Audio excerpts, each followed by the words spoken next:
Hello and welcome to Live Dreams. Super excited for you to join us. This is an every Tuesday event. Every Tuesday, right at this time, 6 p.m. Eastern, 5 p.m. Central, we are on to do live dream interpretation just to help provide you with a few little bit of direction, a few tips, not really tips and tricks, but just kind of how to hear from God and really get some understanding into what your dreams mean. So today I have with me my partners in crime, General Neil Tolley and Shelby Lewandowski. Hi, guys. Hi. How you doing, John?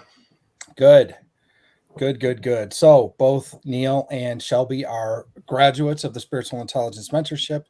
They've been doing dream interpretation with me for well over a year and a half. And they're also part of the Spiritual Intelligence Service. So they are not amateurs, but they are humble people, and we're all still learning, but it's wonderful to have them on tonight. What we want to do is, instead of just myself and Neil interpreting dreams, we wanted to bring more people in, give them the opportunity to be able to have the experience of doing live dream interpretation. And so that's why we're here tonight. So what we would like to do is we would like to open up with a word of prayer, and then we'll hop right in.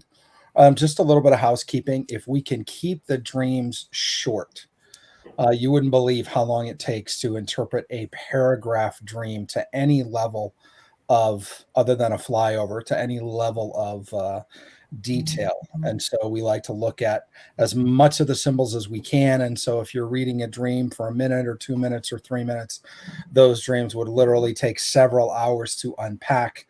We don't have that time. And so what we want to do is we want to keep the touches with each person right around 5 to 7 minutes, because when we get into 15 and 20 minutes, we've literally had people waiting the entire 2 hours of the show and not being able to get any interpretation of their dream at all. And so that's kind of frustrating for those that are waiting. But we're here every week, so you can always come back, but give us a short dream and we'll help you. And again, we don't see ourselves as the be all and the be all and all in dream interpretation whatsoever. In fact, what we want to do is point the way to God, and we want to be able to help you interpret your dreams. And so sometimes, especially with people that we know that have been on several times, or people that are part of our spiritual intelligence mentorship, we'll even say first, what do you think? What did you get? Now, we don't do that to put people on the spot. We do that because sometimes they're growing too, and they want the opportunity to be able to say, well, here's what I saw, and they can say it first instead of kind of echoing what we're saying. And then we can say, well, yeah, I kind of got the same thing, and it helps us all grow. So that's what we're here, is to foster growth and a hunger to hear the voice and the Spirit of God in dreams and through dream interpretation. So let's get started. Father God, we thank you for this time. We bless this time. We ask that you would be here with us. We know that all dreams come from you. We know that dream interpretation comes from you, God. You're the one that provides the dream and the interpretation. And so we just want to hear from you. We just want to hear from you what you would say to these people, Lord God, what you would say to this group, what you would say to the nation even. What are you saying in these somewhat confusing times, God, when we can shut out the media, we can shut out all the influences and the echo chambers, and we can plug in and say, God, tell us the truth of the world, and we can hear directly from you what's happening, what's going on, and most importantly, what we should do in these times. So bless our time tonight, we pray, and give us more dreams, God, more dreams, more visions, more word of knowledge, word of wisdom, even the spirit of prophecy and discernment, Lord God, so that we can not only hear, but we can remember and understand what you're saying. Thank you for being here with us. In Jesus' name, amen. All right. Kathy Rogers. Hey guys, how are you?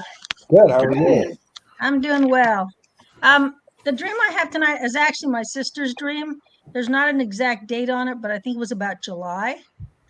And it's called the two coffin dreams. I'll just get into it.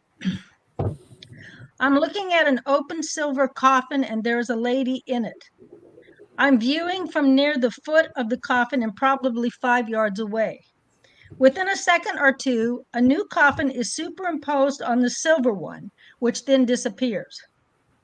The new coffin is also open.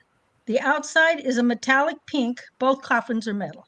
This coffin is more streamlined, narrower than the first, and there's a different woman in this one. The interior of the coffin is white. The woman has straight dark hair, about shoulder length, and she's fairly young, maybe 30-ish. There's a spray of red and white roses on her midsection, covering her forearms and hands, which must have been crossed there. She's in what I think is a navy jacket and skirt, sort of business attire for women in the 80s and the 90s. And towards the end of the dream, I thought Nancy Pelosi, but this person is too young. The room is well lit, bright, large, and open, and there's large windows letting in natural light. And that's the end of the dream. Interesting. Do you have any idea where the place was? No, she did not know. Okay. So your sister's dream, 2 coffins, 1 pink, both metallic. The lady that you were describing, was she in the coffin or next to it? No, both women were in the coffins. Okay, both women were in the coffin. Now, and my sister's standing at the end about 5 yards away looking lengthwise. Okay. Where are you, Kathy? I'm not in the dream. Oh, that's right. Okay. All right. Neil, well, Kathy is one of those people who has been part of our group for ages. And so she's a seasoned dream interpreter herself. So I'll give her the option to say, did you get anything out of this at all? I worked with it for a while. I felt that my sister's position was the long view, that this wasn't something that happened just immediate, one death right after the other, because she's looking the long from the end of the coffin. Because the dress was in the 80s, I thought it possibly could be Pelosi, because in the 80s, Pelosi was in her 40s, early 40s, late 30s. I thought the colors of the roses were the coffin was white, the roses were red and white, the dress was navy blue, so it's the colors of the flag almost. And the rose metallic, there is a rose metallic coffin. They call it the mother coffin because apparently people like mothers. So I couldn't get the sense of whether it was a good dream or if it was a bad dream, except the fact that there was a lot of light coming in. So I felt like maybe there's something being exposed. But I have really thought about this a lot and haven't really gotten very far, which is why I brought it on for the experts. So were the coffins, she was standing at like the foot end of one, and they weren't side by side, they were end on end? No, there was one coffin, and then all of a sudden another one superimposes and the bottom one disappears. Oh. Yeah. Wow, I missed that. You described how one woman looked. How did the other woman look? Is that in the dream? No, it's not in the dream. It just says that there's a lady in it. My sister does not do open coffin funerals, but she said she didn't give there was no negative feeling at all in it. She was just matter of fact watching it. Well, it's interesting that I think that she mentions Nancy Pelosi. Because one of the things that I'm feeling is like this could represent 2 versions of the same person. It could represent a death that they went through in the 80s. And obviously, if somebody died in the 80s, you would expect them to be buried in 80s attire. If somebody died now, you would not expect them to be buried in 80s attire. So it sounds like something that happened that's dated a bit, like you said, 40 years ago. So going back and finding out what that could be, and that could represent a person or it could represent a movement. One of the places that my mind also goes is the idea of Roe versus Wade, but that's not 80s, that's 70s, and it's early 70s. So there would be a distinction between 70s dress and 80s dress, clearly. But I'm trying to think of what happened in the 80s, perhaps the early to mid 80s. But I do think it could be somebody that sold out or kind of sold their soul at that point and experienced a separation from God. And they've literally they've kind of been like the walking death spiritually. And then to have the other coffin superimposed on them is really like the idea of two different deaths. It's the spiritual death and then the physical death. So somebody that made a decision to sell themselves out or to become involved in witchcraft or in the demonic or nefarious things, that clearly has walked away from God 40 years in the past. It could have been that they had this 40 years of grace like the children of Israel did in the desert. And now if they haven't made that turn, it could be time for them to die in the desert and not be part of whatever it is that God is moving forward. Again, I think it's significant that in her mind, she thought of the Speaker of the House, but then she said that's not her.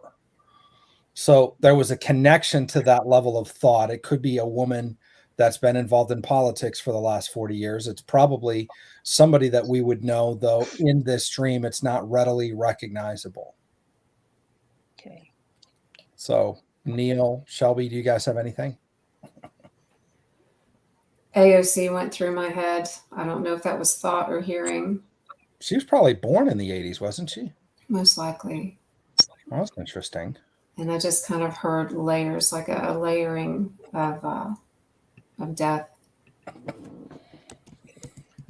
I heard the second death is different from the first, just because the woman is wearing a blue business suit. I heard that's the mantle she wore. The color blue is kind of a celestial, heavenly, and the red and white. Yeah, all the colors point to being a patriot, but the red and the white, purity and blood. That this woman is dead to self. It may not be a physical death. That this might be the spiritual death. We're all dead when we're born. We're dead in our sins, and we have to come to life. And I think this is the spiritual death of self. I don't think it really represents a real death, but it seems like the second woman is the hopeful one. The first one, pink and metallic, I'm not sure what that's all about. It's pink is usually, Well, the pink and metallic coffin is the second coffin. Oh, I thought First that coffin is the first coffin is silver and metallic. Second one is the pink metallic, which is considered the mother coffin. Okay. Interesting. So When was the feminist movement started? 70s, I think. Yeah. I could be wrong though about that. Huh. I'd have to make a note to look it up. Well, it's an interesting dream for sure. I think I do think it has to do just because of what we think during a time of even dreaming is important. A lot of the thoughts that we have in a dream, like we'll just have a divine knowing, like she thought Speaker of the House and then ruled that out. So she thought that for a reason, either to point to the idea of it being a high level political figure or it being something that has to do with Congress, perhaps. Yeah, I thought of Metallica too. Somebody mentioned Metallica.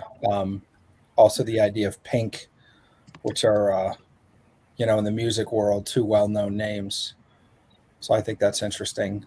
I think this is one of those dreams that we may not know what it is until we see it happen. Okay.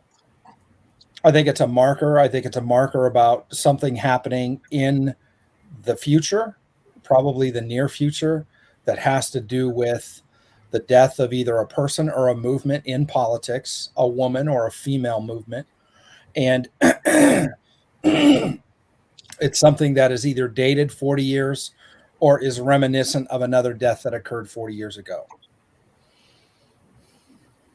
So I would be watching for those markers and see. Again, Joseph in the Bible, when it was, the sun, moon, and 11 stars will bow down to you. He didn't have any idea what that meant until he was viceroy of Egypt, and then he saw his brothers, which was probably 23 years later. Okay. So, all right. Well, thank you very much. I appreciate it. That gives us a little more to go on anyway. yeah. Well, thanks for coming on, Kathy, and give our best to your sister. I will. Thank you so much. Thanks, All right. Kathy. Bye-bye. Okay. Liz. Hey, hi Hey, there. boy. How is everyone? Good to see you. How are you? Hey, Liz. Good. So I have a dream. This is recent. And I'll just read it. So it'd be quick. So it's about my daughter, my older daughter, Angela, and my granddaughter, Marlo. So I'm in a large minivan with my daughter, Angela, and granddaughter, Marlo. Angela's driving. I'm in the back seat, as was Marlo. So Angela pulls into a parking lot that's by the beach. Couldn't see the beach, I just knew it was there. She took the first parking spot on her left, then suddenly decided she didn't want to park there. So she started to back out and tried to go out through the entrance. Now it was like a narrow one-way parking lot, one way in, one way out. There were cars parked on both sides, right and the left. There was a gentleman, an attendant, older man, white hair. He's waving at her, go the other way. And I'm just watching everything from the back seat. Okay, let's see. So then other people came and started waving at her. And were saying, go the other way. Now, at the edge of the parking lot was a single-story building where there was a women's meeting being held, and I think that's where we were going. Several women came out from that building, and they're all waving now, and it's becoming a big commotion, and they're saying, turn around, you're going the wrong way. And the women looked mostly middle-aged, like maybe 40s, and they looked like women from the 50s or the 60s because of the hairstyles and the dresses. And there's a woman kind of outside the van, and she's looking at me like, say something. So I yell at my daughter, and I say, Angela, turn around. You're going the wrong way. And I felt really bad yelling at her, and I said, I'm not going to yell at her again. But she was determined to go out the entrance. There's a little bit more, but that's the gist. And yeah, I don't want to make it long. Interesting. Yeah. Neil, what do you think? I think it's mostly a dream about your daughter and her growth. She's in the driver's seat, so this is about her destiny. And you're behind her. In other words, you have her back. So she's not alone in this venture called life, at least at this point. You're still there. And Marlo is a cousin or a niece? A 3-year-old granddaughter. So she has no help whatsoever. Okay. So you're in the back of the van and you pull into a beach parking lot. She finds the first parking lot on the left, or parking space on the left, and she doesn't like it. And so she decides to go in. I have a feeling that she's at a stage where she's testing different things of independent thought. And she made a decision, but she wasn't happy with it. And so she started to backtrack from whatever it was that she decided to do, park in a certain place. Parking is an activity that's represented by something she really did in real life. But now she's going back through the entrance, which is, she's trying to make it into an exit, but it's an entrance. And everybody is giving her advice. The old man with the white hair, represents wisdom, I believe, that he's trying to tell her, you're going the wrong way. This is a dangerous way to go. Even though you may be young and think that this is a new idea and it fits into your way of thinking, backing up is not a good idea at this point. So keep going in the direction of the flow of traffic, basically. And the women in the building come out and do the same thing. It's like despite everybody waving their hands and trying to advise her, including you, to do the right thing, she continues to back up. So she is her own person. And I don't know how headstrong she is, but she seems to be going in a direction that she wants to go in, despite all advice to the contrary. The 50s and 60s, it's ideas from that time, perhaps, that she's been given advice that she feels is old, outdated. It's a way of the past. That's the way you used to do it, Mom. But our generation does it very differently. So I think this is a lesson for her that not all advice that you get from old people is bad. Sometimes there's wisdom in it, and it'll keep you alive. It'll keep you from getting into a wreck of your life. So it's kind of advice to her to heed your advice, even though it might seem small. Anyway, that's what I got. Thanks. Shelby, you got anything? Yeah, mostly I agree with everything that Neil just said. I heard backseat driver, and I felt like, and so the older women, they were actually like 40s and 50s, but you saw them dressed in much older attire. I think it brings to mind the idea of, I'm just going to test this. I've raised to hear this is the way you do things, or these are the foundational character traits we should have, but I just want to try this. And then, so she's trying it, and it's just not quite working out. The wisdom of youth. Yeah.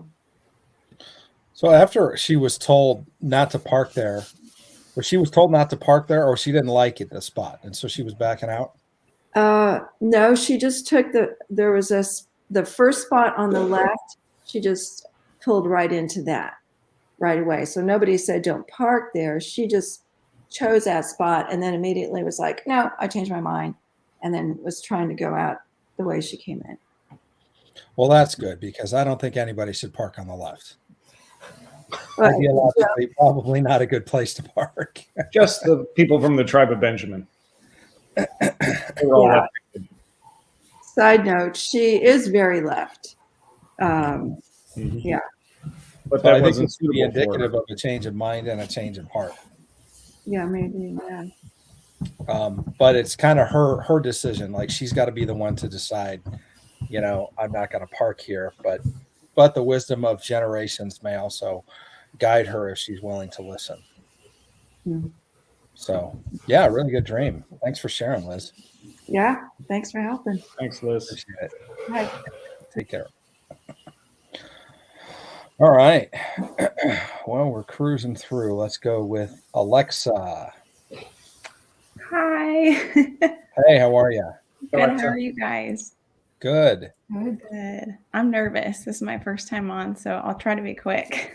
Yeah, don't be nervous. Just you're talking to friends. Just tell us your dream, and we'll go from there. So my dream log is piling up. So I tried to pick a short one. It's from October, either the 13th or the 15th, and I titled it Gift Wrap. So I was working at a store at a gift wrapping station, and it was my job to wrap purchases that customers would buy. I opened a drawer in front of me, and there were rolls of wrapping paper inside. The back two were black in color, and the three in the front, in order from back to front, were green, red, and blue. Someone approached to the left side of the counter, and it was a customer that I knew had purchased something.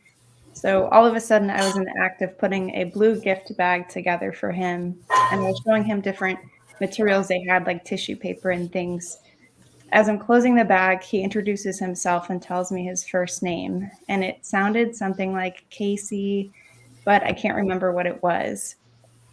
When he said his name, I realized that his name was the same name as the company that I was working for.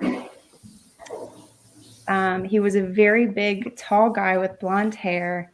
And when he said his name, I instantly thought, whoa, this is the owner of the company. Like, the name clicked in my brain. Kind of like an undercover boss sort of thing.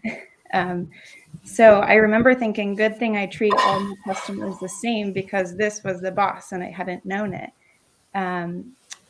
So it was more about him introducing himself to me than me engaging with conversation with him. And after I handed him the gift bag, for some reason, I noticed he was eating something in his mouth. And as he's talking, little pieces of yellow cake fall from his mouth onto the bag that I'm handing him. So I look over the edge and see two little pieces of yellow cake, and I'm quickly trying to wipe it away really fast so that he doesn't notice it. It was almost like I was embarrassed for him and I wanted to like fix it before he noticed that he had food falling out of his mouth onto his own gift bag. So he grabs a bag, he leaves to my left, and then I get a sense that he backpedals and comes back into the scene. And he leans in and he looks at me and he says, "Just so you know, I know 8 judges. So if you ever need anything, I have 8 judges." And then he left. Wow, that's a really interesting dream. Yeah. Did you get the idea if the gift wrapping that was happening, was it like Christmas or birthday? I didn't get a sense it was an occasion. So I actually own a small business retail store. So it's Oh, kind of something I do on a regular basis. And I just felt like I was just kind of doing my job, but I had the feeling I was working for another company and not my own. okay. Wow, interesting. Interesting. What do you guys get for that? Well, it's interesting. Is it okay to compare it to a dream you've had yourself? Sure. Because I Absolutely. recently had dreams with 8s in it, or a scene in court with a compassionate judge. So I'm wondering if this has more to do with the body of Christ and getting finally favorable judgment in situations. Yeah. Go ahead. Number 8 is new beginnings. And so I think you're right that this is the beginning of judges being replaced with righteous judges, like the Supreme Court, maybe. It would be nice to get 8 new of them. You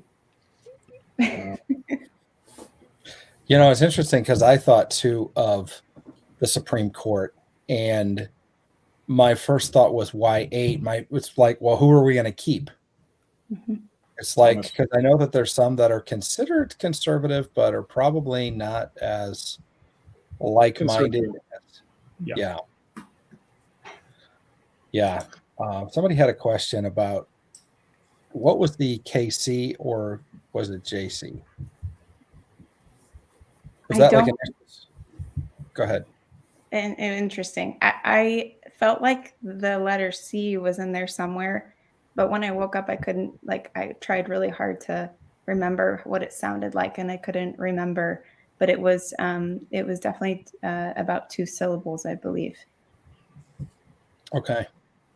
So was that on, so you were wrapping 2 packages? I was wrapping 1, but I was showing him all of the different materials I had to choose from, and he didn't seem to be concerned with them. So it was like I looked down and I already had a blue bag in my hand. I didn't really choose it. It was just there. Okay. Interesting. Well, the idea of blue, was it like light blue, like Tiffany blue? No, it was more of a royal blue, just slightly darker than royal blue, but not navy. Interesting. Jet blue. Well, royal too. I think of what's been happening in England, of course, with the death of the Queen, and then the resignation or forced resignation of the Prime Minister. The whole idea of wrapping something is the idea of exposure, but it's the idea of something that's being hidden for a time, because the reason we wrap something is, of course, for it to be unwrapped at the proper time. So it can represent the idea of something that's covert.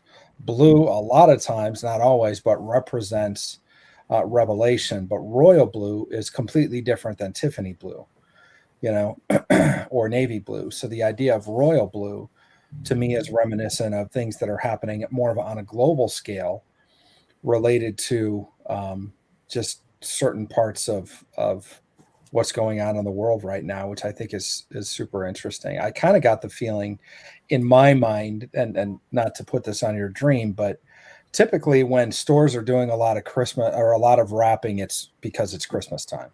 There's a lot of times that we buy things in the store, and I know for me, I never even think about having something gift wrapped unless it's, man, I got 25 things I got to wrap. If somebody would wrap like 5 of these while I'm buying them, that'd be really cool. Mm-hmm. So I'm wondering if it has to do in particular. Oh, that's really interesting, Vanessa. if it has to do in particular with a season, as in the season of Christmas, as in, is there something that's under wraps right now that is about to be exposed to a broader audience that's going to happen probably in the next 2 months? Well, the boss, because he's undercover. Mhm. She called him an undercover boss. So Yeah, I felt like that boss TV who's show. concealed. Yeah. Well, you use that phrase. So you have gift wrapping, you have things that are covered, and you also have the boss that's covered. And he's already celebrating eating his cake.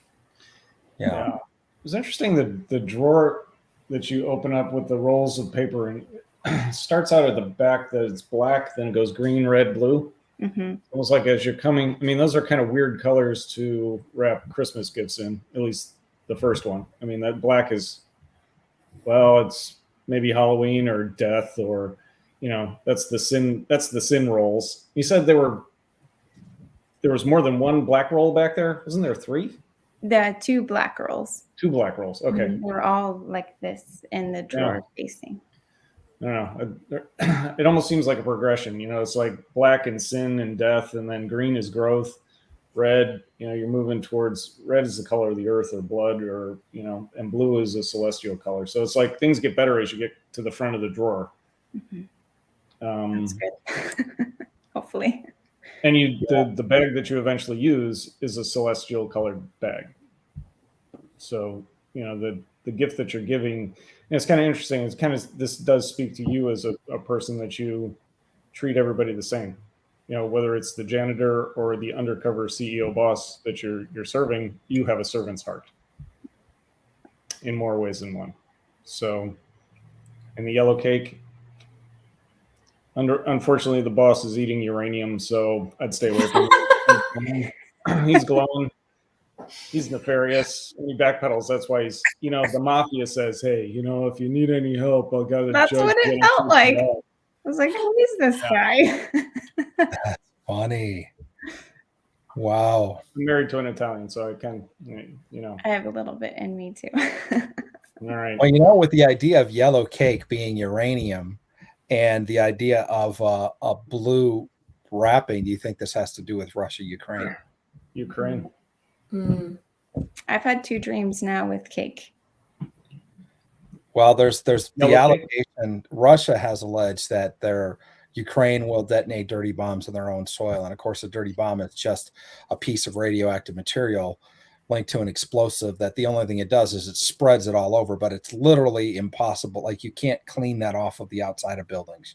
You got to demo the buildings and package everything and carry it away. And I mean, it's just a nightmare. Otherwise, it's cancer causing to everybody around, and it doesn't decrease. They have a half-life of, could be a couple hundred years. And so it's just a cleanup nightmare. It's not like super deadly like we would think of a nuclear explosion, but the impact economically and to a city center could be devastating. So when we think of yellow cakes and some pieces falling or dripping, they have a lot of the news media and even Twitter has been trending World War III, and it's talking about things like nuclear war. Well, a dirty bomb is not something that we think of when we think of nuclear war, but it is definitely a nuclear weapon. It's just not the blue, it's not the big mushroom cloud and people dead instantly. It's more people dying of cancer in the near term and radiation poisoning if they're exposed. But the idea that you just literally have to walk away from wherever the stuff was because you can't really clean it up. So that's what I'm wondering about the 2. Wasn't there 2 pieces of cake that were falling out of his mouth and you felt embarrassed for him, like you needed to go, almost like you wanted to clean this up? Mm-hmm. So it's interesting that initially I felt that this might be England, but it might actually be connected. The whole idea of what's happening overseas, and in particular, there's a culmination, as some of our leaders are deciding to send our own troops over there. And I mean, they're trying to get us bogged down in a quagmire is what's happening. And I think God wants to let us know what's going on. But this is definitely a dream that I would love our international affairs team to look at in extensive detail, because I think it would take more time than even what we have today. But I do think it has to do with things happening in the international arena, which is really awesome for you, Alexa, because what it tells you is God is literally speaking to you about what's happening in the world. And he's giving you a piece that literally kind of wrapped up like with a bow on. He's giving you a present and saying, a lot of people ignore their dreams, or you can literally unpack this and begin to look at it and be like, wow, this is amazing. Like, God is trusting me with this information. And of course, we have an outlet for people that get dreams like that. They're like, well, I don't know what to do with this. We'll send it in to us. And of course, coming on Live Dreams gives us access to it. But this is one of those dreams I would definitely like to, could you email that to us at dreamlifedecoded@gmail? Yeah, because I would like to forward this to our team that works on international stuff and have them look at it in particular, because I think it's really important. I had 2 questions. Did you recognize the tall guy that was your boss, or supposedly your boss? No, in any way? I didn't. I think when I woke up, I was like, oh, of course, it would have been cool to be like, hey, maybe that was Trump or something. But I didn't recognize him. I just knew his hair was kind of blonde and a little bit messy, and just felt like he knew me, but I didn't know him. Like, he just had a kind of a smirk on his face the whole time. Like he knew why he was coming, but I didn't recognize who he was. I've seen someone similar in a couple of my dreams already, maybe about 2 or 3 times. It's always a tall, big, blonde man, and I don't know who that is. Did you grow up, or is your family from New York at all? No, my family's from Illinois, actually. Okay. All right. Any connection? This is the second bizarre question. Any connection with South Africa? No. Family? The only thing I can think of is my mom and I donated to a couple of children's programs when I was young in South Africa. Yeah, the only reason I asked that, all the paper, it seems to be, when you put a bunch of colors together that in sheets, it kind of forms the colors of a flag. And the South African flag has got a lot of black in it, and is just all those colors plus yellow and white. I don't know. Just kind of saw that. Yeah, our team is screaming for those dreams. If you could I have lots. Yeah, send them in. We take a very serious look at them, and Okay. For some reason, God speaks to certain people sometimes about certain topics. So it's not necessarily even something you can predict. But if God has opened up a chain of communication with you about stuff that we see as being of international importance, I think it's really interesting that you're on tonight. Okay. I've sent a long one already via email, so I decided to just get some courage and jump on today for some satisfaction of a short one, maybe, while I wait. Yeah. Well, thank you so much. And come on anytime, Alexa. We'd love to have you on more. Yeah. Thank you so much for Alexa. having me. I really appreciate all your time. All right. Take care. You too. Bye. Well, guys, one of the things that we like to do periodically is remind those of you that are listening in who ask, how can we learn more about dreams? We have resources for dreams. One of the biggest resources we have is our dreams course. And a dreams course isn't just a lecture on dreams. It's actually diving deeper into, we show you how to process dreams like we do. And then we give you 9 examples where you get to process a dream. And then when you come back at your own pace to the next class, I'm there and you get to see me, watch me unpack the whole thing. It's the first time I'm looking at any of these dreams, and you can compare your answers of the work you've already done with my answers. And so I just wanted to kind of promo that for you, for those that are interested. Here's what that looks like. This morning I had a dream about a vacation and a sunken key. I could see and smell the ocean, and as I was floating on the water, I felt a warm presence. There was a man in scuba gear who beckoned me to follow him. He led me to a key laying on the ocean floor, and then when we were on the shore, he gave it to me to keep. Then the scene changed and I found myself in a tent, and the brand name really stood out to me, Ripen Tents. As it grew dark, the stars started swirling, and I saw a neon yellow sign in the sky that said, Revive All. I woke up so moved by God's presence that I had to write down my dream. Then I typed out the key symbols, the way I learned in the dreams course. I asked the Holy Spirit to help me interpret them. and he opened my eyes to the meaning of the dream. Jesus was showing me that the key to unlocking his mysteries is found by making him my highest priority. I need to dive deep and recommit to time with him, including practicing the gifts he's given me. He's calling me to the secret place to camp out with him and to learn to trust him on this journey without being afraid of where he might take me. I'm amazed at the way God uses dreams to speak to me.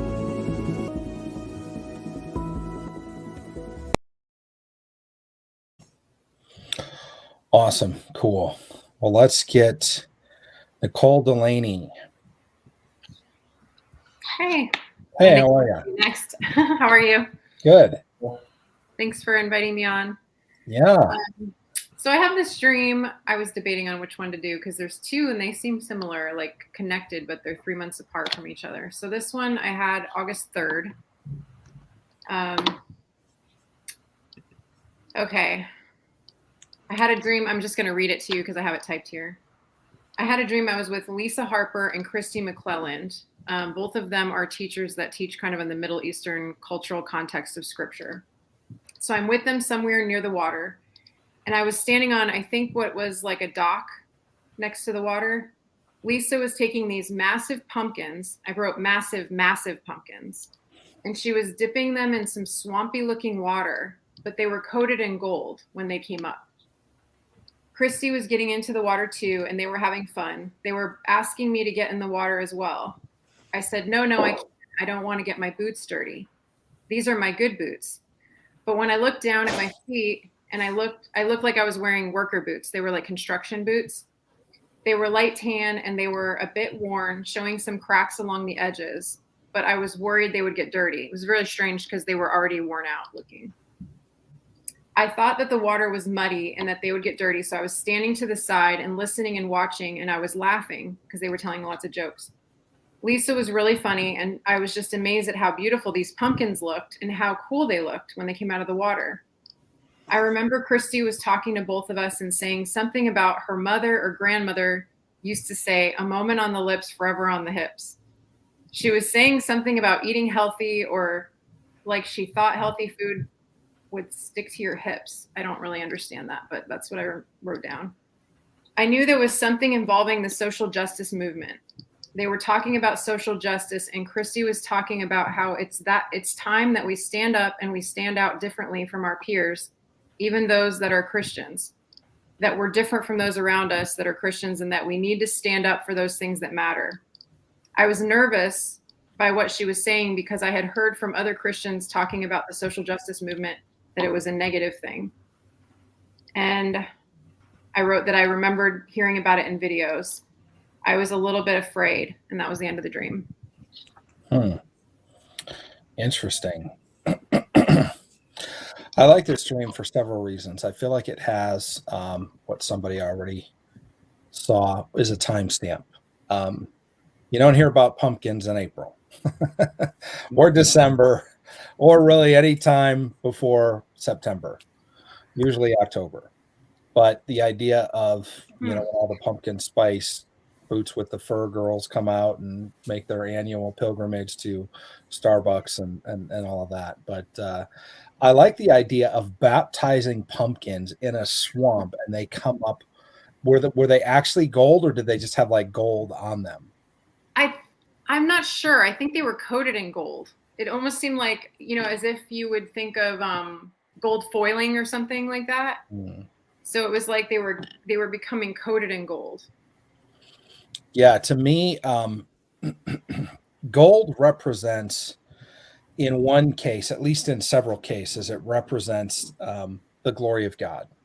In fact, the kabod, which I've been studying, I just got an email on it because of a comment that we had last week about the kabod. And it's the heavy, weighty, gold-like presence of God. It's different than the Shekinah.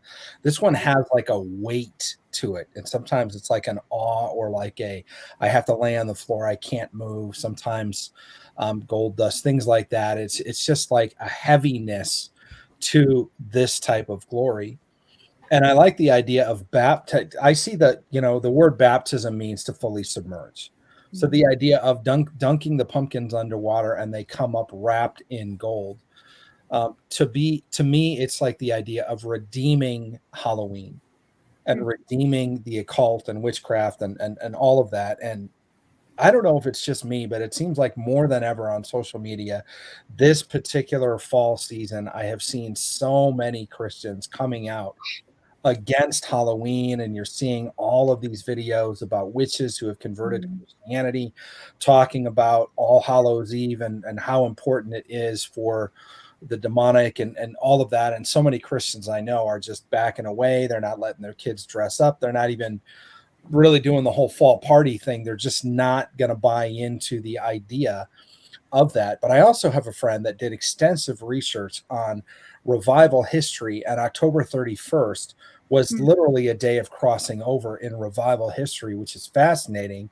because the enemy provides the counterfeit to the real. So God had incredible things that were happening on October 31st, and then the enemy came in and tried to pervert it and make it this whole big witch thing. And what we tend to celebrate in America is the remnants of the bad side of what October 31st was supposed to be, instead of the revival history side of the transformation of what October 31st and the transition into November 1st actually means.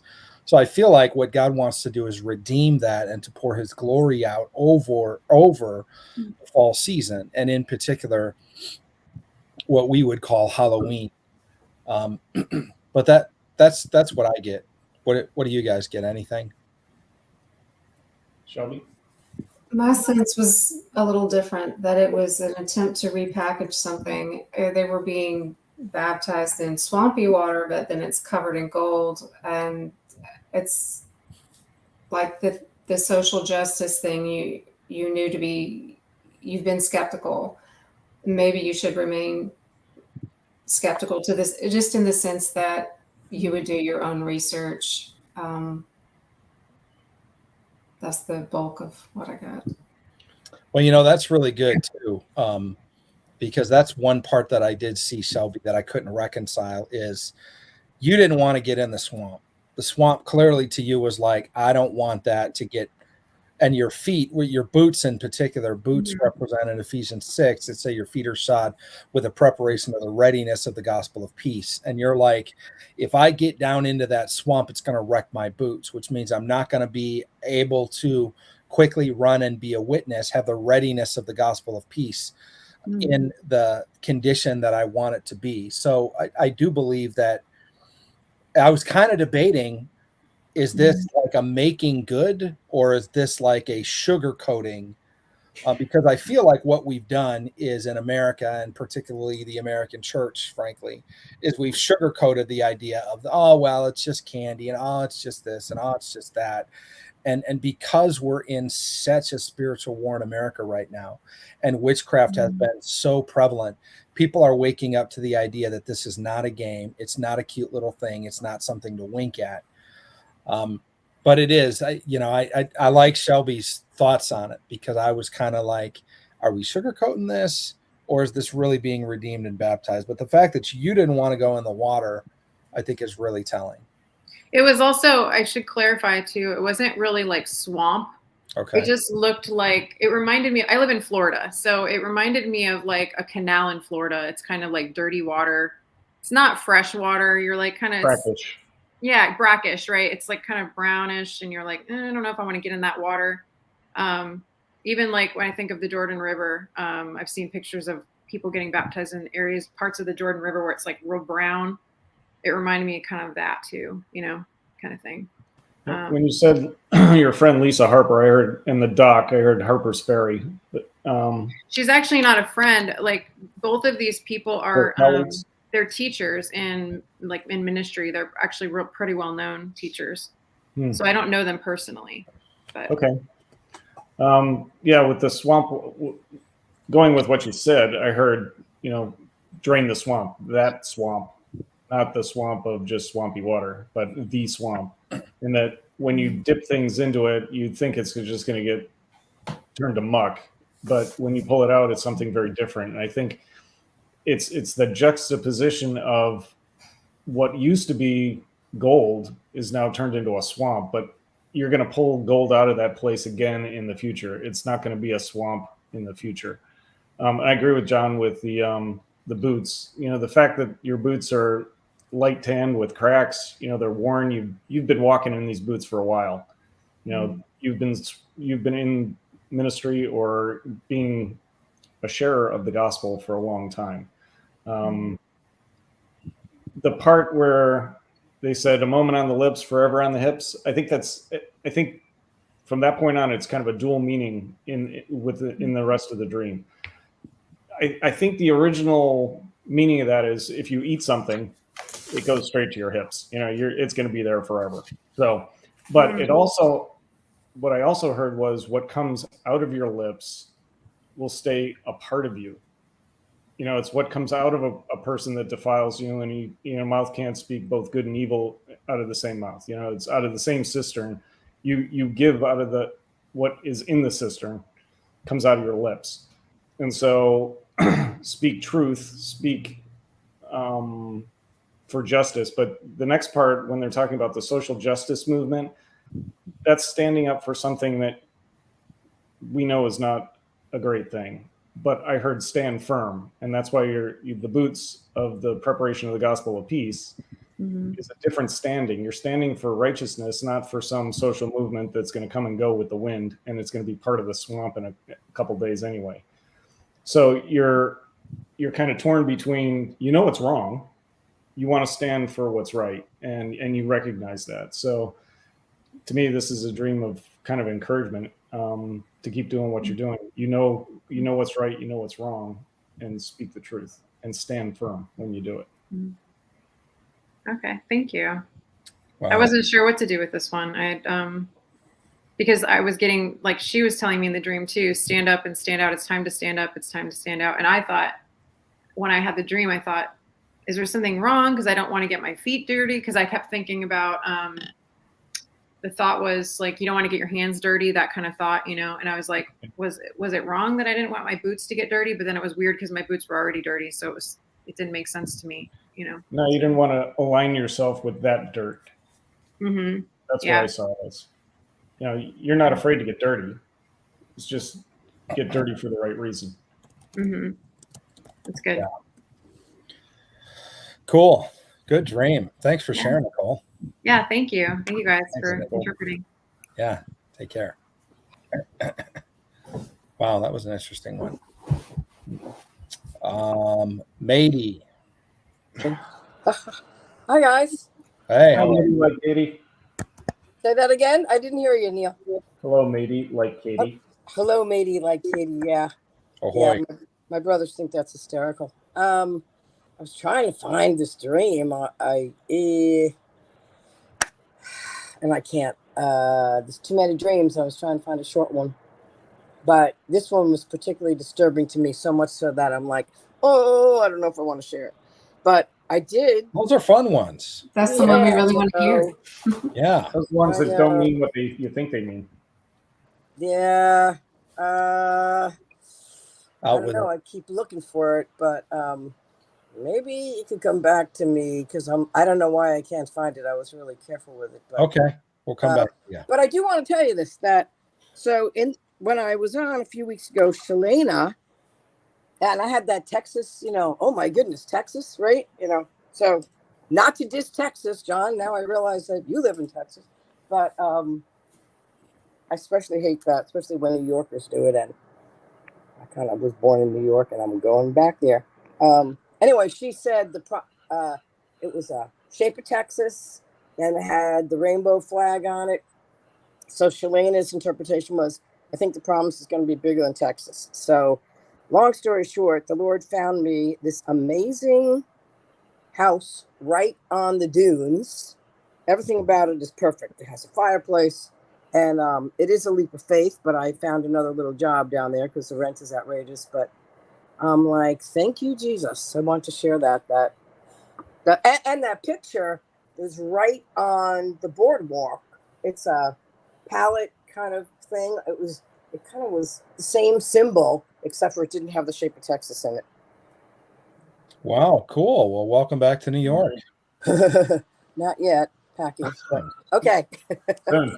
Go find All it. right, we'll come back to you. Fun dream. Thank you. Okay. Hannah, you're muted. Hello. Hey, how are you? I'm good. How are you? Good.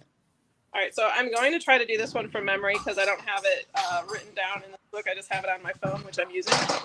So. All right. I'm going to go outside for that a second. No. Guys, you go outside. Okay. I was in a bus stop, like one of the sheltered houses, and my sister-in-law, my ex-sister-in-law, came in with her kids. She's got 2 kids. And when we were there, there was a lady with 2 younger daughters that came in as well. This is another very, very disturbing dream for me. And I'm only telling it now because of what you just said about wanting to share disturbing dreams.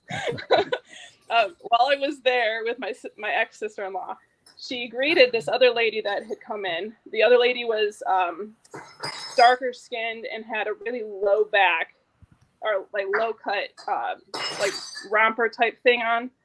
And she had tattoos like all the way down her back. And her girls were probably about 5 years old and maybe 2 years old. And my sister-in-law went up to the other woman and greeted her, gave her a hug, and asked how she was doing. And then the younger daughter, the youngest girl, the 2-year-old, bent over, and I saw like her sundress like opened up a little bit through the armpit, and it looked like she had been connected almost to a milking machine. Like she was only 2, but she had huge breasts that were like way too big for her age, and looked like she had been very severely abused. And when the mom, who was in the romper, like saw me noticing what was going on, she hurried up and said, "We got to go," and left the bus stop. Wow. So it was a 2-year-old that you saw? Yeah. So my sister-in-law, who was there and greeted this woman, has 2 children. They weren't really part of the dream much, but the other woman that came in had 2 children as well, the 5-year-old, and then I'm guessing like between 1 and 2 years old. It was very, very young. Wow. And it was the youngest one that had that going on. Interesting. All right. I'm extremely interested to hear what you guys have to say about this, because I just had a dream a few days ago that also had a young girl, but she was about 3 or 4, and she had well-developed breasts, and I could tell there were things going on that she had been exposed to things she never should have been. What are the chances we both had this? Total coincidence. Yeah, nothing to look at. Just move along. Well, I know both of you are moms, Shelby and Hannah, and moms of what would be considered large or sizable families today. I think it's interesting that one of the biggest battlegrounds of culture in our nation right now is this issue of the sexualization of children. And it seems like there's no shame for certain parties or certain political leanings. They don't care how young they are. They don't care how graphic the material is. It's never been about, well, we just kind of want to do our thing and leave us alone. It's been about what conservative Christians have said all along. They want to indoctrinate our children and destroy our country. And that's obvious. It's out of the bag. There's no going back. They can't ever back up and say, well, we just wanted to. No, it's been, and there's going to be a winner and a loser in this cultural war. The status quo cannot be maintained and will not be maintained. But what I think is encouraging and very interesting is that there's a whole lot of Christian parents and pastors and teachers and people that are rising up that are kicking these absolute brain dead idiots off of school boards. And I normally don't call people brain dead idiots, but people that are trying to sexualize 5-year-olds, they should be arrested. They should be jailed. They should not be around schools, let alone setting policy on school boards. And so I think that's what this dream is speaking to, is the idea of, and God showed you in a very, very graphic way, instead of it being a 16-year-old or an 8-year-old, it's a 2-year-old. And it just shows the debauchery of really a demonized group of I'm sorry that it's liberals, but it is. It's a demonized group of liberals that are doing what they can to tank the country. And God is bringing awareness to this over and over and over again. And everything from Drag Queen Story Hour. This has never been about acceptance. This has never been about my dad didn't love me, I need somebody to express love to me. This is about a cultural takeover of the next generation. And people and pastors in particular got to not be silent, and they got to call it for what it is. It's interesting that you see this in a public place at the bus station. You're there with family or ex-family, and you see this lady, and you begin to see something is going on. Something needs to happen. And just the fact that this lady observed you kind of exposing this or seeing that there's something more to be seen, I think was what. How did she react when she saw that you saw what was going on? She left. Very quickly gathered her kids and left the bus stop. Well, and that's just like that's just like sin. It's just like shame. When you expose it, people want to go away. They want to hide. They've tried to hide behind this agenda that love and acceptance and all of these things. And unfortunately, wholesale politicians and alleged leaders and even pastors in this country have bought into this idea that in order to love people, you have to say yes to sin. And you don't. If you have an uncle that is an absolute alcoholic, killing himself, drunk every day before 9 a.m., and he's got vodka in his cup every morning, and he says, well, this is water. Bro, it's not water. I don't care what you want to call it. I don't care what term you want to use. You have mental issues and you have problems, and you need to get them fixed. And because I love you and I care about you, I'm not going to let you identify your water or your vodka as water. And we're going to sit here and pretend there's not a problem.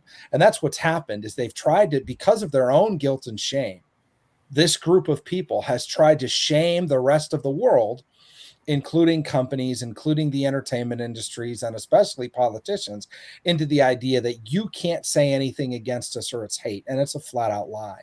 And fortunately, there are so many Christians that are standing up now and they're saying, you're not touching our kids.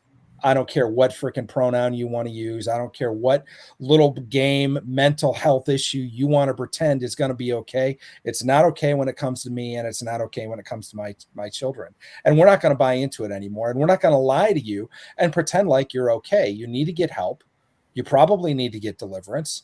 We still love you. We love you. We cherish you. You're a valuable person. But we're not gonna allow you to continue to destroy yourself and others and lie to you, because then we're culpable too. And I think that's what God is bringing forth in this dream, is he's just highlighting this issue, as he's highlighting in so many interactions that we're starting to see on a regular basis. They're putting this stuff out on Front Street on social media, and every time somebody has an interaction with somebody who gets offended because they use the wrong word or whatever, we all got to film this stuff and put it out there. And I think what it's doing is it's just putting, it's giving life to it. And I think what we got to not do is we don't give people special treatment because you have mental issues. We don't give you special treatment because you have sin in your life that you refuse to deal with and you want everybody else to say it's okay. If you have a drunk in your family who is destroying himself and is a danger to others, you don't give him the keys to the family car and say, let's go for a ride. You set him down and you have an intervention and you lock him up if you have to, but you put him in a rehab. Why? Because you love that person and you want to see their life changed. And you certainly aren't going to take the little kids of your family and let them ride around in the backyard on a lawnmower with this guy. And that's what we've done with the public school system and with our children. So I think, again, it's just the idea that God is bringing, God is just, yeah, that's a good one, Cody. That God is bringing the attention to this to more and more people. And even so, the fact that, the mothers in the room, how many kids do you have, Hannah? I have 5. Yeah, Shelby has 5 as well. And so the idea that he's bringing this particularly and putting this on the hearts of mothers. And we even have people that are listening that I know personally that are mothers that have run for office because of this issue, that have run for school board because of this issue, and there are people that are taking up the flag and saying, we're not going to have this. This isn't going to happen. And we're not going to be shamed and guilt into submission into pretending that this is okay, because it's not okay. The one redeeming thing I find. Sorry, go ahead. Oh, Cody had mentioned that the bus stop equaled child trafficking, which was my first thought when I had the dream. Agreed. Is it something to do with child trafficking, like she was prostituting her own daughter? But I don't know how that would fit into everything. It's into the actionable intelligence. Go ahead, Shelby. So say the one redeeming thing that happened in both of our dreams is we noticed it and we were disturbed by it, which means we were going to do something about it. In my dream, this was happening in the back of a church.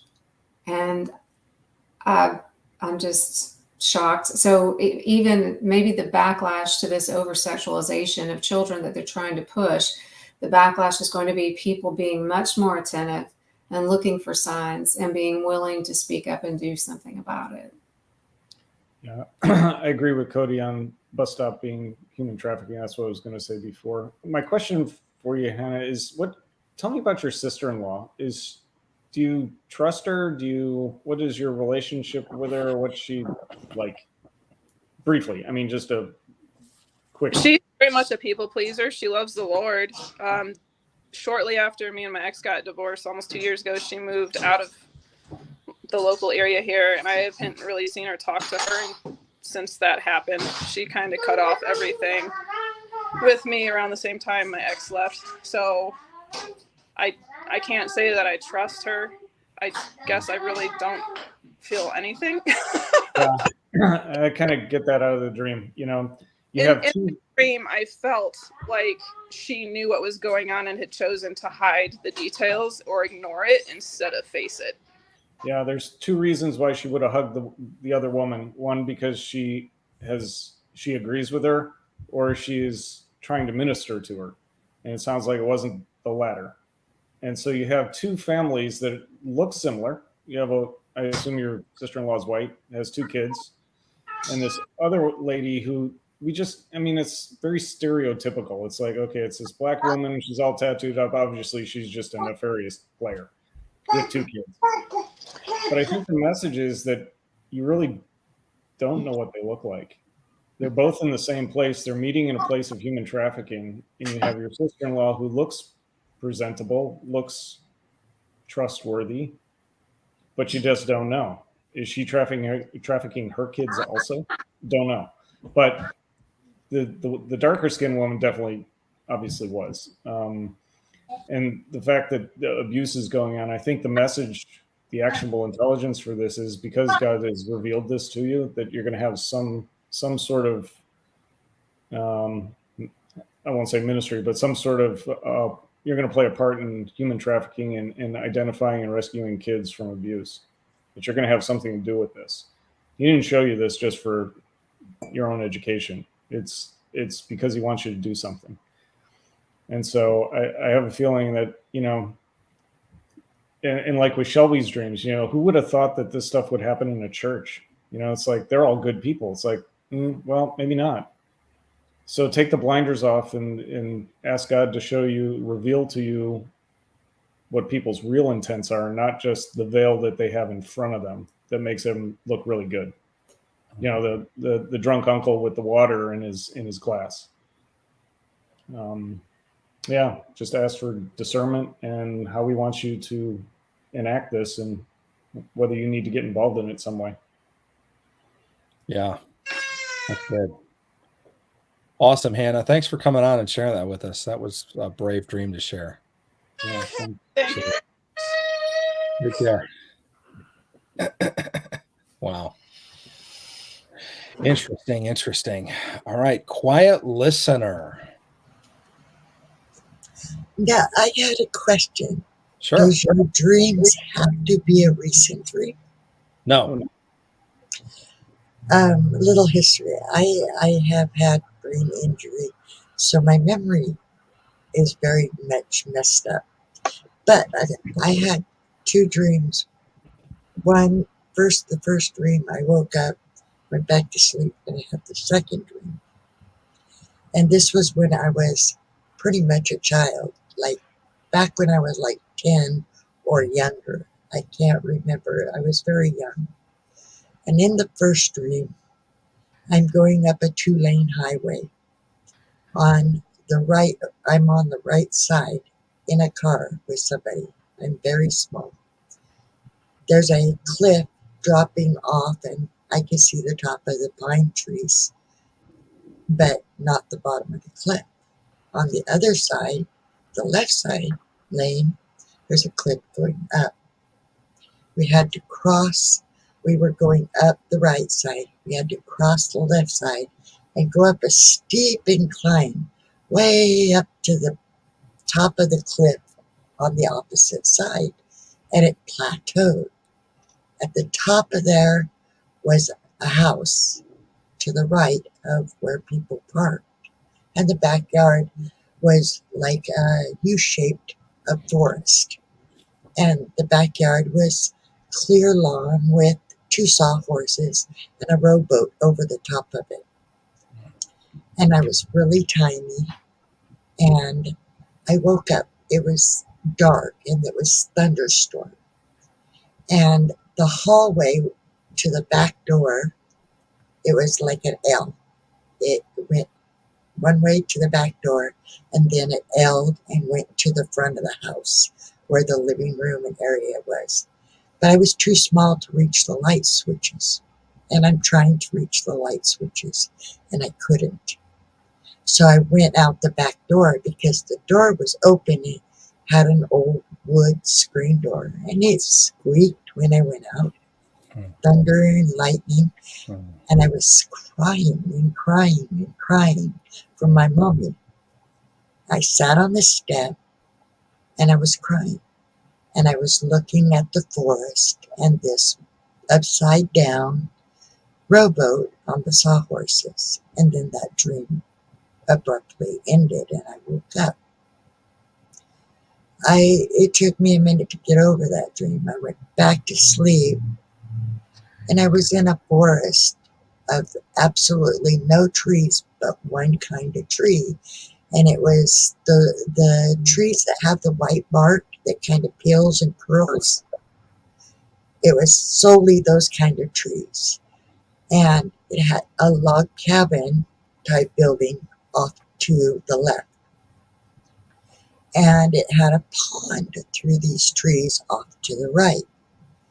And it was weird because I was actually in a police car, and we pulled up and got on the foghorn, I think you call it, and we said, "Come out with your hands up." And 3 little children, I believe boys, came out with their hands up. All of a sudden, I was one of those children. I was no longer the person that got out of the police car, but had become one of the children. And the police were shooting me. And I was, with every shot, I was like going back, with the pressure of the bullets. And I fell into the pond, which was a crystal clear pond with a sand bottom. And I was hearing a sound like, I'm trying to think of how to describe it, like a tank with the lid closed, and you hear boom, boom, boom coming from inside. And I'm floating facing the sand bottom, hearing that sound and seeing this hatch that you turn. The hatch opens, and I see a face like a reflection when you're looking at yourself in water, kind of a reflection of a man, a normal man, but right here on his head was like bumps. And I thought as I was going down, oh my God, it's the devil. And I woke from that dream. And as I said, I was a very young child when I had those dreams, and they were so vivid and so strong that even though I have had damage to the left side of my brain, which controls your memory, I've never forgot those dreams. They have stuck with me, but yet I have no understanding of why those dreams stuck with me or what they meant. Wow. Really interesting. The first part to me almost sounds like a memory. You're describing in such exquisite detail where you were. When people have had dreams like this, I've actually tried to look up, and multiple times we've looked up and found actual locations exactly like they described, and then we send them a picture and then they freak out because it's exactly what they saw in a dream. So I feel like the first part where you're describing the house and the cabin and the cliff on the one side and the cliff on the other could be an actual location, perhaps a location you knew or maybe you don't know, but you were at when you were a child. The second part, you probably weren't in a shootout with police as a young girl. But do you remember why the police were shooting at you? No, all I know is we pulled up in the police car, got on the foghorn, and was telling whoever was in the cabin, come out with your hands up. And then all of a sudden, I was one of those people, the children, they were children, and I was being shot. So How old were you when you got your TBI? when I had the dream, No, when you got your TBI. I feel like the bullets represent Brain trauma. injury. Yeah. it was back in my 20s, 30s. Did you see anything like this? Did you see anybody get shot or die or? I've never Okay. have. And I've asked all of my family about, have I been to these places? I asked my mother, I asked my father when he was alive, and they said, no, you've never been there. So I haven't found yet anybody that in my family that when I've told them the story about, especially when I was small in the plateau, they said, no, we don't know of a place like that. Wow. The second part of the dream, I agree with John that this might be a place that you actually went to as a kid, but you don't remember. In the first part, the first dream. The second dream, the police represent the law. I have a feeling that the second part is a spiritual warfare. This is a glimpse into the spirit world of what's happening to you, or what was happening to you as a child, and what we experienced most of our life. So the one kind of tree with the white wrapping around it, they're birch trees. When I was 1988, I looked into the woods one time and I looked at them because I saw a similar forest, and I thought, wow, that's God's way of gift wrapping trees. I thought it was really kind of cool. And so it's like you're in a place where there's presence for you. His presence, not gifts, but his presence is there. The police represent the law, the accusers. At first they are there to help you, and you appear to be helping somebody out that's in the barn. And the young boys come out, and you're part of them. Well, you're now part of the accused. And when the police start shooting at you, it's the accuser shoots bullets at us, taunts. He accuses us of everything in the court of heaven. Satan is there, telling God everything we've done wrong and accusing you. So that's what that piece of it is. When you fall into the pond, it's this thought of like baptism, and it's a clear pond, you said, right? It's like clear, pure water. Mm-hmm. It's like you've fallen into the river of the Holy Spirit. This is the cleansing part. But when you look down, that this man that comes up through the hatch, he's still looking back at you, accusing you. The devil, the guy with the bumps on his head, he's still accusing you, but you're clean now. You're no longer under his power. You are redeemed. You are cleansed. And so even though it seems horrendous, I think the ending part of this dream is kind of encouraging. It's like you're a new creation when you fall into that clear pond. Yes. And I am very much, I love the Lord, and I am so honestly faithful and try to do my very best to please God above anything else. So, I was baptized when I was 14 in real life, Mm-hmm. and I experienced God for the first time when I was 7 years old.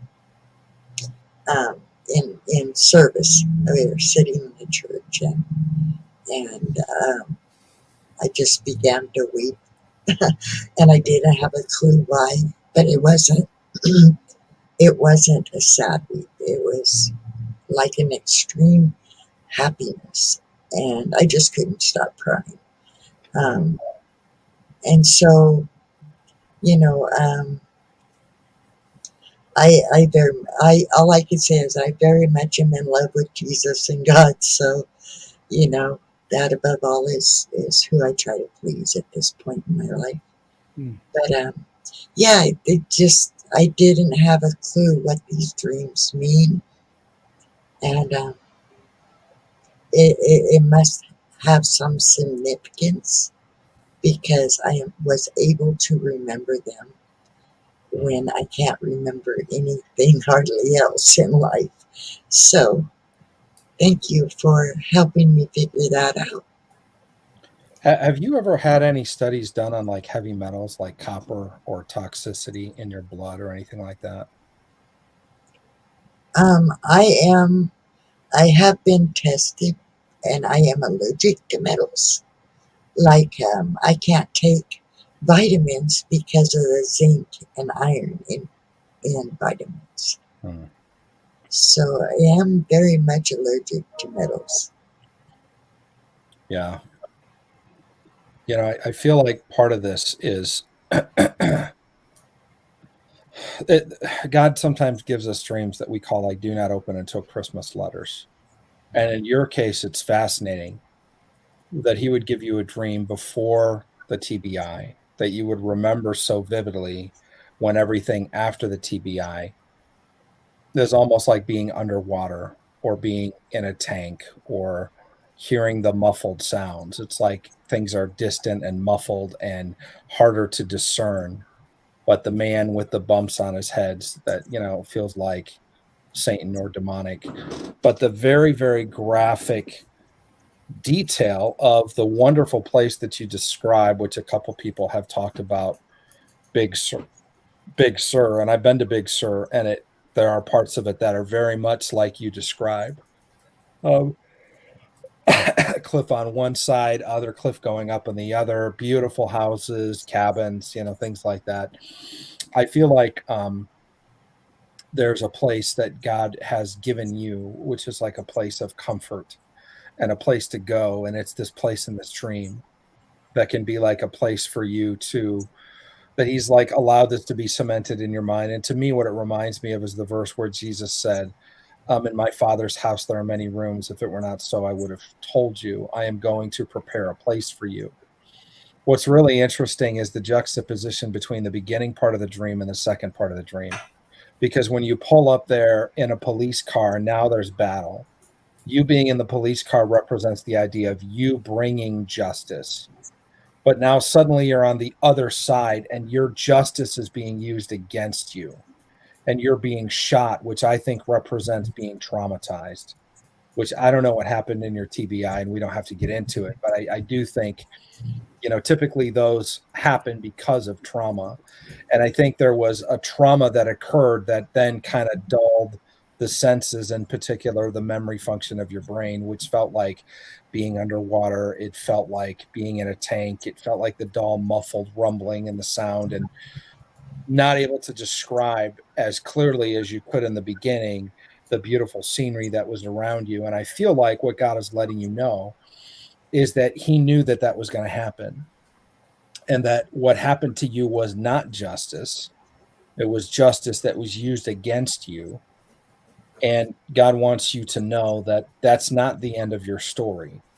In fact, he allowed this to be cemented in your memory so you could remember that place, which is a high place, which is a place of establishment. There's a house on this high place, and it's a place that you could go and you could look out and you could see the views, and it would be incredible and amazing. And it's this high place.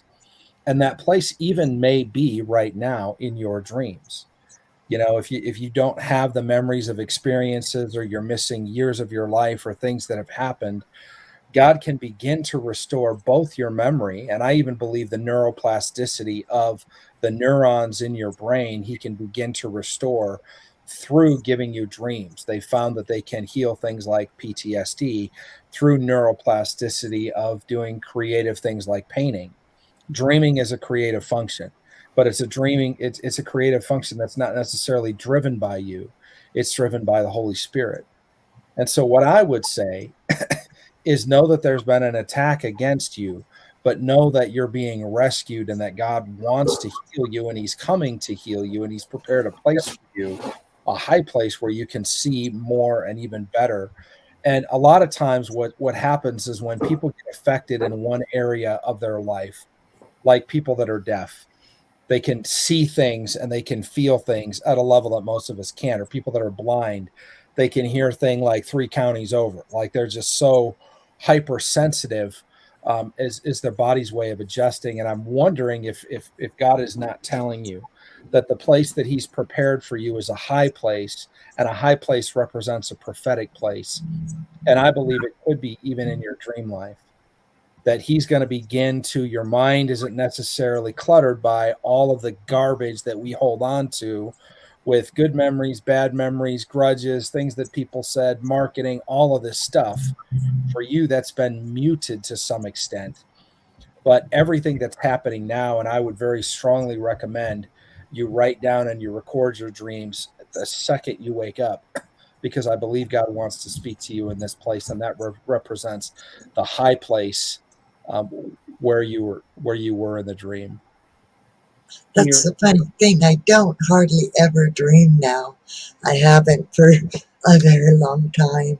I dreamed a lot when I was young, but I don't dream. I think that's what the first dream is saying. When there's the thunderstorm going and you're weaving through the hallway, that L-shaped hallway. Sometimes we call that the L move, a knight move. That's the L is the shape that a knight moves in chess. That when you get to the back door, it's open. And that's symbolic of, I think the door to your past is open for you to see, and to maybe to get either understanding of it or even correct something that's happened in your past. And you walk right out and you're crying for your mother and you're sitting on the back steps. So you're waiting in the past for help from the woman that you love, that took care of you.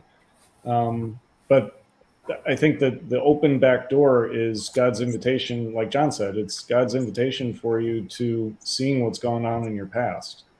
And it might be through your dreams. So pray for more dreams, that he would reveal those things to you. Put a demand on heaven. Ask God, I want to know what happened in my past. Show it to me in dreams. Yes. Thank you, guys. I sure will do that. Thank you. This is my granddaughter's art. Oh, wow. It's beautiful. That's amazing. Is that the cabin? No, it's just a painting that my granddaughter did, and so I use it as my backdrop. Yeah. I just had 2 points.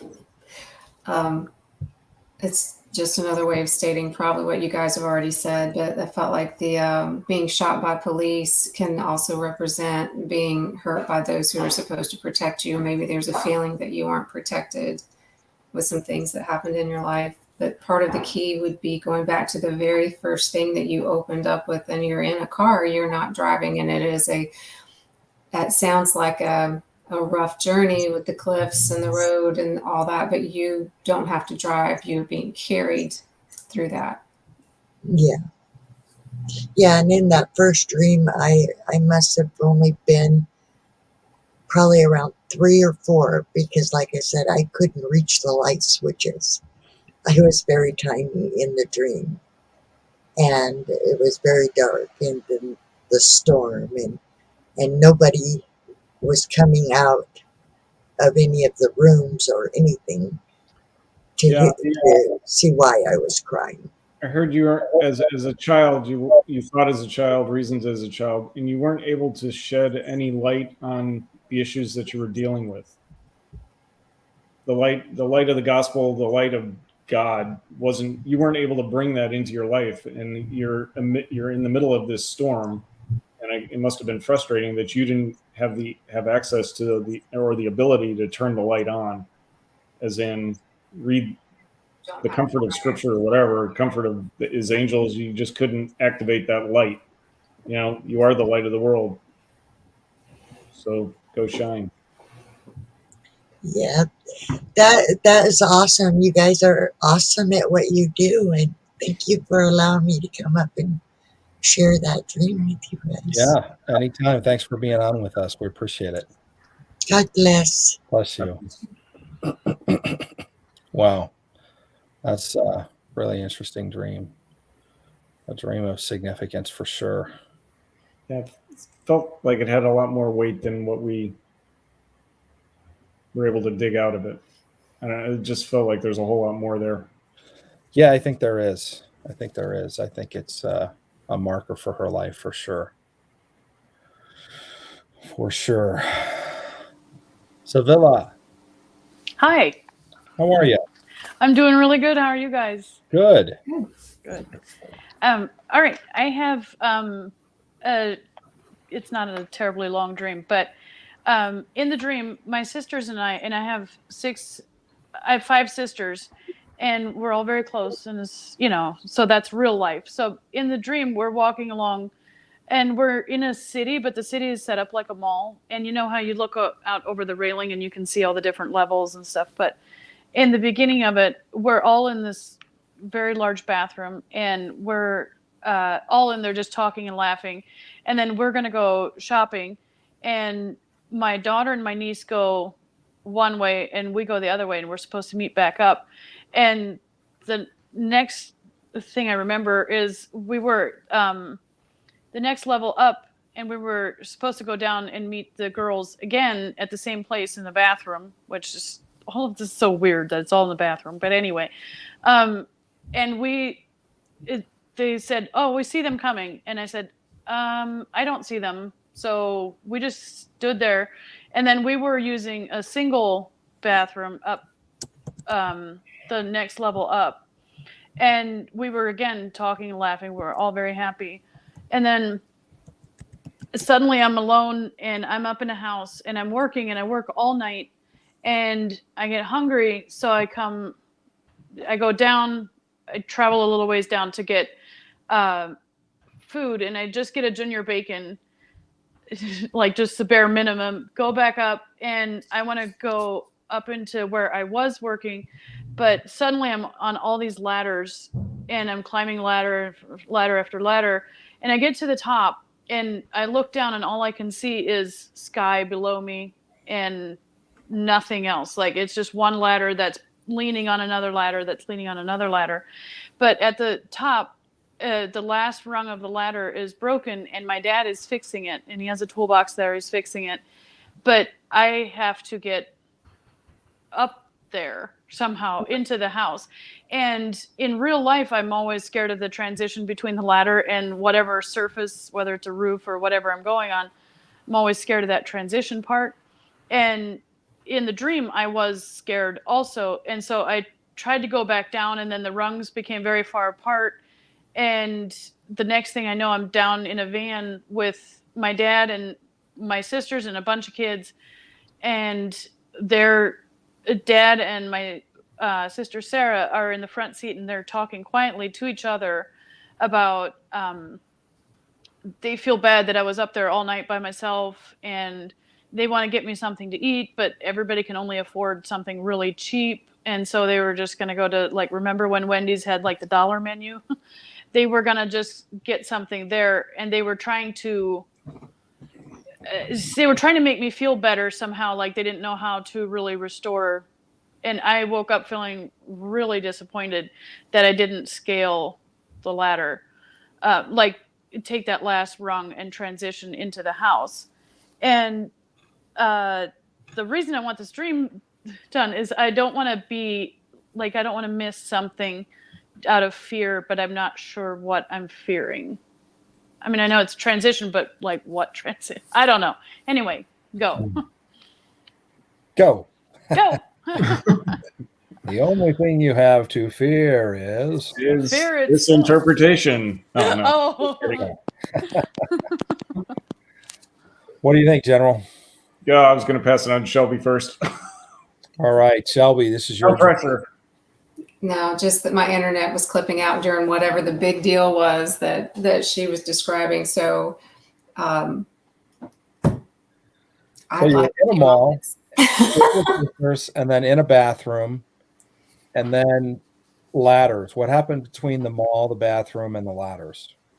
I just went, it just transitioned from the mall, which was a city, and then I went from being in, like being outside the second bathroom, which was just a single, and we were just letting people go in front of us into all of a sudden I'm going up all these ladders and I'm working by myself, and I went, I was with family in all of this, suddenly I'm by myself, working by myself, and then I get scared, I come back, I get hungry, come back down, get the most bare minimum thing to eat, and like it was a junior bacon, hello, and then go back up and work all night, and then I can't get off the ladder, but my dad is up at the top fixing the rung, and then when I try to come back down, that's when the ladders get even more scary. The rungs get further and further apart, and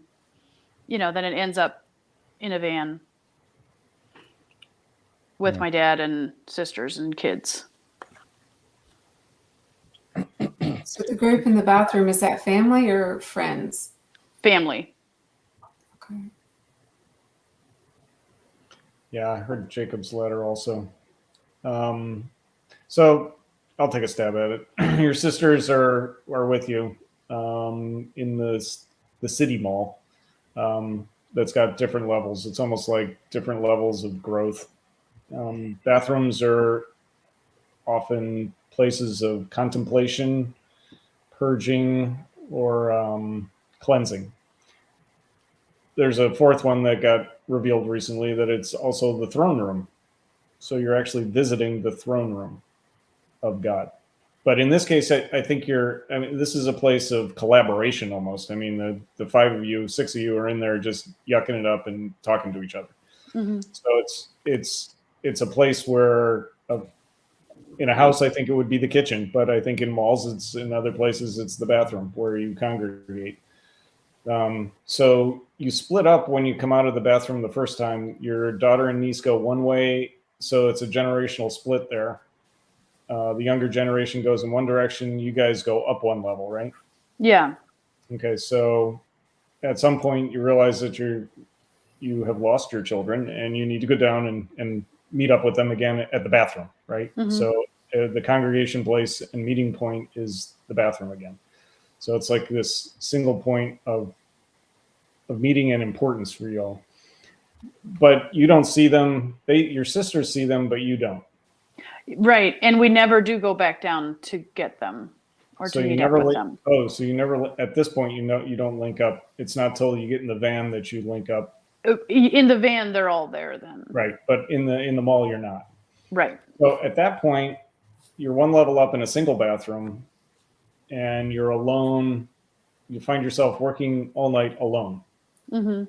Do you know what you were working on? Not that it really I was matters. working on a house remodel. Okay. So at some point you go down for sustenance. So you need to be fed. And then you hit the ladders. I heard Jacob's ladder too, except for the viewpoint is opposite from Jacob. Jacob's view was from earth to heaven. Yours is from heaven to earth, but not quite all the way up, right? You missed the last Mm-hmm. rung and you didn't step into the house for whatever reason. Right. Doesn't mean that that's the last and final opportunity for you to do that. And in my mind, this is your first attempt, and this is testing the waters and figuring out kind of in a different metaphor, figuring out the ropes. You're figuring out the ladders of storming heaven, of coming up to heaven. Jesus says he wants us to meet him face to face. And I don't think he would have had that desire and expressed it if it wasn't possible to do. And I think this is one of your ways of leveling up in an enormous way, because when you get up there, when you look down, all you see is sky below you. Mm-hmm. That's a long way up. Yeah, it was scary. I've seen sky below me, but I've also been able to see the ground. But Right. this is you're up there. I mean, you're in the nosebleed section of heaven. And so you go back down, and everybody's like, yeah, you tried this, but it didn't quite work out, and they're trying to comfort you. Yeah. And also feed you in a different way. The food that you're looking for it's not earthly food, it's heavenly food. This is the spiritual food that you're looking for that'll satisfy you. Yeah, and what they had to give me was just cheap. Like it was, Right, they it's were a just counterfeit. It's counterfeit food. Let's face it. Even the junior bacon burger isn't what's going to satisfy you. Right. It's the bread of heaven that's going to satisfy you, and you need to go back up the ladder.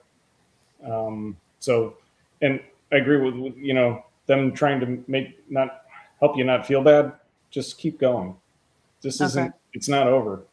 Just keep climbing the ladder. I mean, Jacob wrestled with the angel all night long. So go back to the ladder and wrestle with it.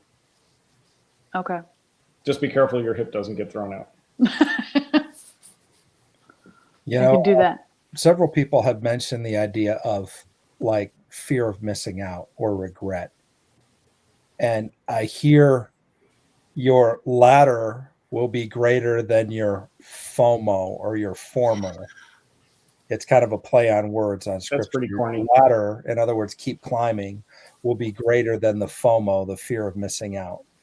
So don't spend any time on what coulda, woulda, shoulda, regret, this, that, past relationships, things that have fallen apart, because your Father is at work repairing and breaching the gap and preparing the way for you. You just need to keep climbing.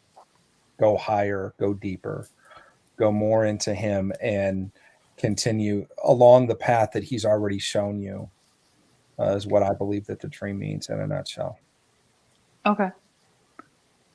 Good All job. right. Thanks All for right. sharing. Thank you. Appreciate it. All right. Bye. Bye. My only insight and womanly wisdom to add to that would be there's also, you can consider the bathroom a conference room when it comes to women, because we often go to the bathroom together to conference. Exactly. Yeah, exactly. Wow. Awesome. Okay. Cheryl. Can you hear me? Yes. Okay. All right. I have to decide which dream to do. We have a Do the short one. clock. Do the short one. Yeah. I have one that goes along with the dreams that the ladies had, only way more detail about the sex trafficking. And sometime I'd like to go into that, but I guess I will pick this one. I had this on October 17th. I had this baby, again, not mine, and I have babies in my dreams a lot. Other people, let's see, I had this baby, other people I was with went off to do something else. And I was going to take this baby and go sightseeing. The boy said, I gotta pee. So I set him down on a dock, and he peed right through his pajamas, just like a boy, but just right through his pajamas, like he didn't even have a diaper on. And he also stood up on his own. So, I don't know. That was just something I noticed. So I picked up the baby and sloshed him in the water, PJs and all, just kind of like, okay, and stuck him down in the water like that and sloshed him around to rinse him off. I got directions for sightseeing. The directions seemed like we would need to drive, but we walked across a parking lot and were at a store. They handed me a paper that was about bees, and I do beekeeping. And I was supposed to put the list in order of how the bees do things. Then I heard a voice say, Cheryl, see if they are doing a bad job. And that was it. Hmm. Interesting. What was that last part after you walked across the parking lot to the store? What did you say? Bees? Yeah, bees, like honeybees. Honeybees. Yeah, and I am a beekeeper, so. And the interesting thing is, babies do show up in my dreams a lot, and they never appear to be mine. But what I will say is, probably 20 years ago, I had an open vision. And in that open vision, I was very largely pregnant, and hands came around my middle from behind. And I was working at the stove, very largely pregnant, and hands came back be around me. And I always told the Lord, this was before I started dreaming or anything like that. And I always told the Lord, well, you know, I'm very literal. Does that mean I'm going to have a baby someday? But then other people have told me, well, that maybe means you're going to birth a ministry.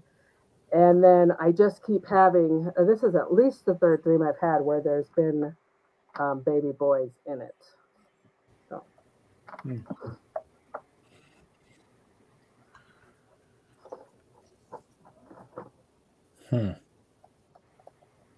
So it was your baby boy? In this dream? No. Oh. It was this baby, I said. Again, not mine, I don't think, is what I put in parentheses.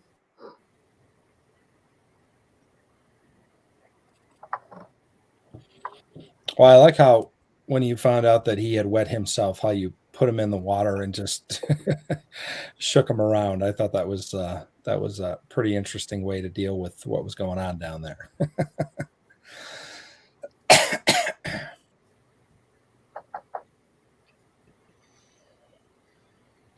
I think the bees part is really interesting too. Bees, of course, represent workers, productivity, the idea of busy bees, but also something that produces multiple things, everything from honey to wax to honeycomb, things like that are very practical. Do you have kids? Yes, I have two. Okay. Boy and a girl. They are grown and gone. Okay. Out of the house. Yeah. What do you guys get? The baby that's not yours seems like it was an idea that somebody else, this is just what I'm hearing, an idea that wasn't yours from a couple of years ago that you got saddled with. I don't know if anything in your life was like that, something that somebody put on you that you really weren't too interested in shouldering yourself, but you did anyway, and you took care of it. And, you know, your method of handling, you know, cleaning up a child was a little bit unconventional. You know, it's like, yeah, it did the job, but would you have cleaned your own child up the same way? Maybe not. But since he was able to stand up on his own, he's not an infant. He's at least a toddler, right? So 2 or 3 years old. So this thing was birthed, this idea or whatever it was birthed 2 or 3 years ago. I don't know if there's anything ringing in your mind as to something that might have happened like that. Well, I'd have to think about that. Nothing that I can come up with. Okay. Don't think too hard because I'm probably off my rocker.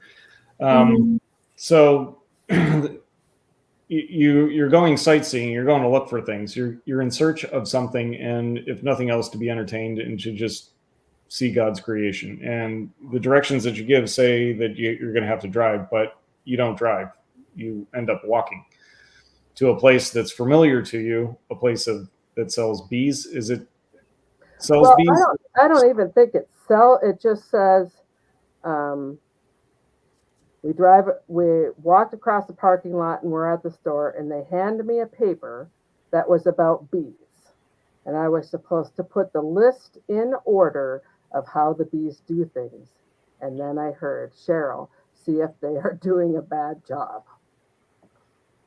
Wow. Okay, so they hand you a piece of paper and you're supposed to, it's almost like an elementary school quiz, order these things, put these things in the right order. Mm-hmm. So put order to what they're doing in their work, which is probably why they asked if they're doing a bad job. If they're asking you to put in order the things that they're doing, that they have responsibility for. Yeah, I think putting in order was about the bees, like it was what the bees were. What the bees are doing, not the people. Yeah, they handed me a paper that was about bees. I was supposed to put the list in order of how the bees do things, and then I heard. Yeah, so it almost sounds like a bee education thing, like what do they do first, second, third, like that. Right. And then to critique the work of the bees. Mm-hmm. Interesting. Okay, I got nothing there. Well, your nothing's is a lot like my nothing, that is like fostering. You're fostering lots of responsibility. It's almost like you're a foster parent in a sense to this child. And I was thinking of asking you, do you have trouble saying no to people when they want to volunteer you for more things? Well, I am a substitute teacher, and it is really hard for me to say no to, like, I've had enough this week, but I have a hard time saying no to that. So yes, and in one of my other dreams, I really did feel it was a fostering kind of situation. But that also had to do with a child or a baby. Well, I think it's the idea of taking care of what some people would see as challenging situations. On one side, you got the stink, and the other side, you got the sting. So it's people don't like to do bees because they don't like to get stung. Some people don't like to babysit little kids because they don't want to change diapers. And you're in the process of managing both. And so what I feel like God is this is partly a destiny and identity dream. The idea that God is just letting you know that you're capable for the challenges in your life, no matter what they are, whether it's birthing something and growing that up, or it's going into what literally a lot of people would just have a meltdown if they had to go into a whole stack of bees or pull the racks out of a hive or something like that. They just would not function. They wouldn't be able to do it. You do kind of just as the regular course of your day. It's just like who you are. And so I feel like God is highlighting both your ingenuity, your ability to handle stress and difficult situations, and the fact that in both of those cases, both raising children and raising bees, both in different ways, become very, very highly productive. And of course, the fact that you're a teacher, it's the idea of raising a generation and giving them wisdom. There's a verse in the Bible that says, "My son, eat honey, for it is good. The honey of the comb is sweet to your taste. Know that wisdom is thus for your soul." And so kind of to go back to some dreams that people were having earlier about this generation and kids and raising kids, we need a lot of wisdom imparted into this next generation. Wisdom and balance and the ability to handle things and not freak out and be in that hot seat, which is what being a teacher is. And it sounds like you're more than qualified to do that on multiple different levels. And so I feel like God is just, he's encouraging you, and he's saying you're doing good. You're doing well. And why would they say, see if they are doing a bad job? I don't know if the they is the bees. I don't really know what that is, but it was just interesting that it was a voice that I heard, right? Well, I think part of it is the idea of being in a position to evaluate others and to judge their work. You do that as a mom. You do that as a beekeeper. You can decide is this what we need to do? Do we need to change things? How productive are they in what they need to be creating, which is honey? Nobody raises bees just for the heck of it. Typically, they raise them because they want to be part of what they're producing. And the same with children. You're not there to babysit kids. You're there to raise the next generation and raise adults. And so you want to make sure and evaluate the processes by which you're interacting with these three different groups: the baby, the kids in your real life classroom or the bees to make sure that the growth is productive and to manage things if it's not. Well, and I was wondering too if the water, like how I rinsed the baby off, I mean, often water can be like have a spiritual connotation to it. So I wonder if that was introducing some spiritual concepts to the baby or something like that. I don't know. Well, it could be the idea of baptizing. But you didn't put the baby all the way under the water. My understanding is you just kind of swashed its butt in the water and, got its diaper, and almost like you were doing laundry with the kids' clothes still on. You're like, oh, let's just rinse this out right here. Efficiency. Yes. Exactly. I need to take them out of the clothes. Just wash them with them in. Yeah. Very interesting dream, though. Thank you for coming on and sharing that with us, Cheryl. You're welcome. Thank you very much. We appreciate it. Wow. Well, another interesting night. Unfortunately, we will have to wait next week we didn't get back to Mady and Susie and Teresa. Sorry we didn't get to you guys tonight, but come back next week. We have a hard stop because we have something right after this that we have to go to. But thanks again for being with us. Thank you for sharing your Tuesday evenings and being a part of what we're doing. And we'll be back next week and every Tuesday right here on Live Dreams. So we will see you soon. Take care, guys. Bye-bye.